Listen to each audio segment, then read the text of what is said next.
going to enter into part of the cave system here on the Giza Plateau.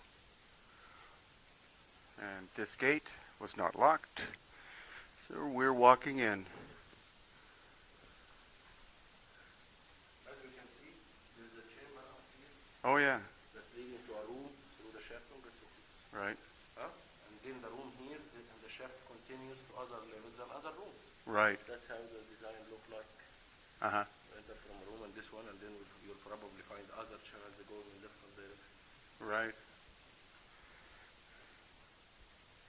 Well, this also has the look of the subterranean chamber in that it looks unfinished, but in fact that may have been the way that the builders wanted it, because it wasn't for burying somebody. It had a practical use. Practical beyond burying someone. Part of the incredible water system fueling the pyramids, which again, prior to the dynastic Egyptians, were, as some believe, and brilliantly executed by Christopher Dunn in his book The Giza Power Plant, that these were ancient power plants that shut down almost 12,000 years ago.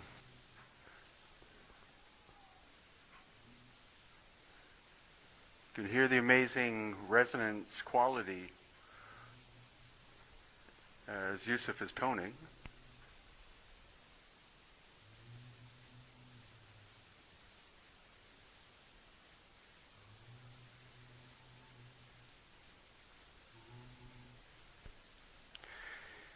And the clear pattern we can see about the pre-dynastic Cometians is that they were masters of the use of water and the use of sound or vibration. Again, chambers like this, quite possibly Cometian in construction, were later adopted by the dynastic Egyptians as places to bury bodies. But the dynastic Egyptians didn't construct this room or carve this room out. They found it, left over from Cometian times.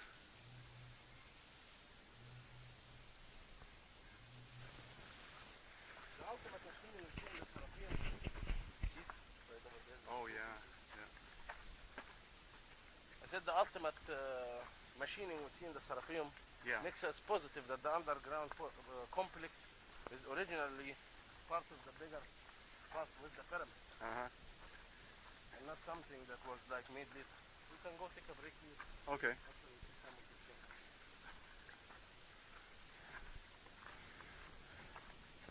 You cannot even count how many shafts we have. No, there are, I don't even know if there are hundreds of shafts, but there are so many of them. Hundreds at least, yeah. So this is this a calcite entrance? No, this is limestone. Actually, it was written. You can still see some of that left here. Ah, okay. Oh, okay. But we know that it originally was not made as a barrier. Ah, okay. You can see again, the well will lead you to a room. Right. And then the well will continue, not just deep, but also in other directions. Right. And we can get out of here, go to the other room that this one leads to. Okay. So that's a key point, is that the hundreds of shafts that are here seem to lead down to horizontal tunnels underneath the Giza Plateau, as in like a massive network of tunnels, not a few caves off in the distance or a few caves here and there, but an incredible system of engineering into solid bedrock.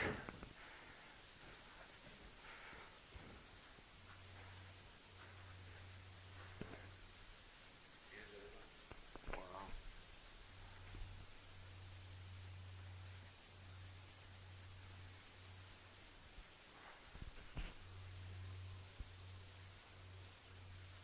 Actually, sorry, Yusuf, the sound in it residents in these chambers. Open to the air. Yeah. So it's designed really well. Oh, incredible. So as Yusuf pointed out, no one would go to all the difficulty of carving these bedrock shafts. The tunnel is still running underneath the other level. Oh. It's going to other chamber. Okay. But they wouldn't have gone to all of this trouble and then left these sculptures unfinished. So you believe these are dynastic? This is part of the transformation. This is Okay. how it was done. Right. That they would add this. None of the statues we're going to see in this chamber is high relief. They are all carved deeply. Like. Ah, yeah. And then even the marks here in this wall is not matching with the marks here in that edge. That's true. So different tools were at work. Yes. And I can start doing 2 statues and stop at this point. But I'm not going to start at the whole tomb and finish all this work in the mound and stop here. Right. That's what I want to see from someone who works on stone by hand. Oh, yeah. We know that the work in this chamber to make it empty like that Right. is much more challenging than carving 2 statues. That's true. So what it seems to be... Critical point, yeah. Oh, yeah. So what it seems to be evidence is of early construction, probably completed by the Comitian culture, and then later adopted by the dynastic Egyptians. This room was here, so they used it, and then they were at work making sculptures, and for some reason the work stopped. So you believe this would have been a dynastic tomb that was never completed? No. No? It's an ancient part of the construction that was being transformed, and that transformation is not complete. Ah, okay. That's how I look at it. Exactly, yeah. So the dynastic work was never completed.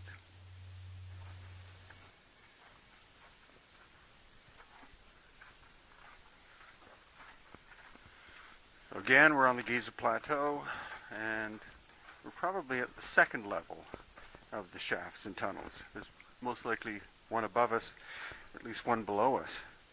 Here is this one here, all covered with trash and stuff. Uh-huh. But you can see that the shaft is not going only straight down, but it's also going to the left or to the west. exactly. And the impressive thing is that also the lines of water is also with the coordinate directions. It's not just running in any direction. Oh, yeah. You don't find one is going like north, east or something. Right. They're going also like east, west, north, south, you know, with the direction. So it's an obvious grid pattern that was set up. This here is a design, the primitive design of how they developed the box down there. Oh, yeah? Exactly. This is it. That's how they developed the box. So they made for it that road so they can slide it down. Oh, yeah. This is how they transformed the vertical. So this one here was transformed into two. Uh-huh. We can go look at it. You have to Google it later this, but there is another one here. Okay. Also I want to show you. So which one you want to show? Both. Both? So when you hear the term transformation that Yusuf is using, what he's meaning is that from the original constructors, Comitians, who lived thousands of years prior to the dynastic Egyptians, then the dynastic Egyptians show up and they reused the Comitian work, as in they transformed it to the function they wanted. What we're looking at is a system of tunnels and shafts and chambers, which could very well have had a water function in Comitian times. The dynastic Egyptian liked to use them for burying people. But the problem is, then you have a lot of academics who say they were all for burying people. And that's where the falsehood comes, that the Great Pyramids of Giza were burial places because you find a lot of burials in the area, but that doesn't necessarily mean that something as massive as the Great Pyramid, which was one of the greatest achievements in human history, that was done just because some arrogant king decided he wanted some big place to put his corpse. Oh, so here we are up the next level, looking down into a shaft. Another shaft that goes down. You can see a bit of light in there, but you can't, but I can. And then farther in. This is also one of the chambers that was used. The diagram we can see here, Oh, yeah. the carvings and the block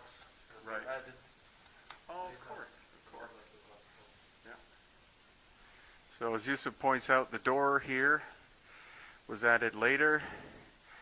At least the carvings on it, Yeah, you know? yeah, or at least the carving's done. Here's the carving, dynastic Egyptian carving. But the actual room itself, this could have been tomb raiding, who knows, but the actual room itself could be by the older culture, the Commissions. So will this one lead because it's married? I don't know. But if we enter through here, we're not going to find this one leading there. Right. So shall we? Sure.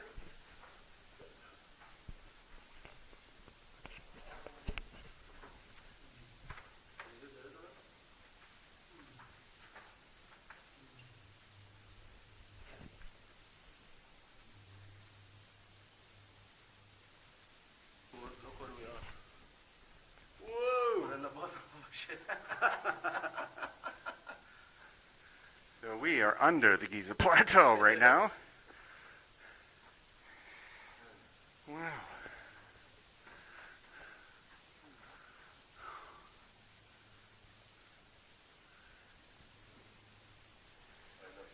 Yeah, this is great.